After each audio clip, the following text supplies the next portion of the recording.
இன்றைக்கு சமீபத்தில் நான் சொல்லலை, திருமாவளவன் கட்சிக்காரர்களை நன்றாக கேட்டுக்கொள்ளுங்கள், நான் சொல்லலை, மத்திய அமைச்சர் பிரதமர் மோடியினுடைய அமைச்சரவையில் அங்கம் பெற்ற முருகன் சொல்லியிருக்காரு, திருமாவளவன் ஒரு தமிழர் அல்ல, திருமாவளவன் ஒரு தலித்து தலைவர் அல்ல.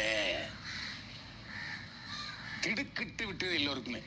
ஆச்சரியம், அதிர்ச்சி. என்னடா இது, ஒரு மத்திய அமைச்சர் இதுவரைக்கும் மற்ற யாரும் சொல்லாத திடுக்கிடும் தகவலை சொல்றாருன்னு. ஆனால் ஆதாரபூர்வமாக சொன்னார்.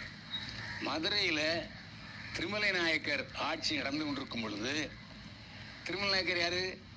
அவர் தெலுங்கர்.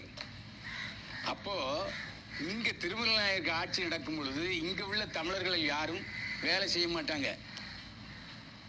தெலுங்குன்னு போய் வேலை செய்யறதா அப்படின்னு இலக்காரம் பேசுவாங்க. அதுக்காக அவர் என்ன பண்ணாருன்னா, அந்த அருந்ததி சமூகத்தை சேர்ந்தவர்களை, ஆந்திராவை சேர்ந்தவர்களை அங்கிருந்து அழைத்து வந்து தன்னுடைய சாம்ராஜ்யத்திலே பணியாற்ற வைத்தார். அதுதான் திருமாவளவனுடைய மூதாதையர்.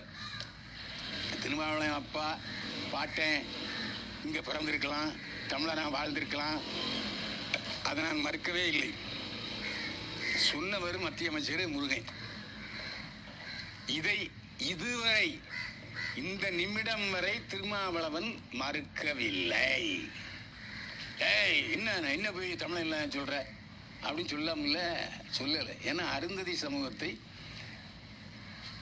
ஆந்திராவில் அழைத்து வந்தவர் திருமலை நாயக்கர். அதில் தான் இவருடைய முப்பாட்ட மூதாதையர்கள் வந்தவர்கள்.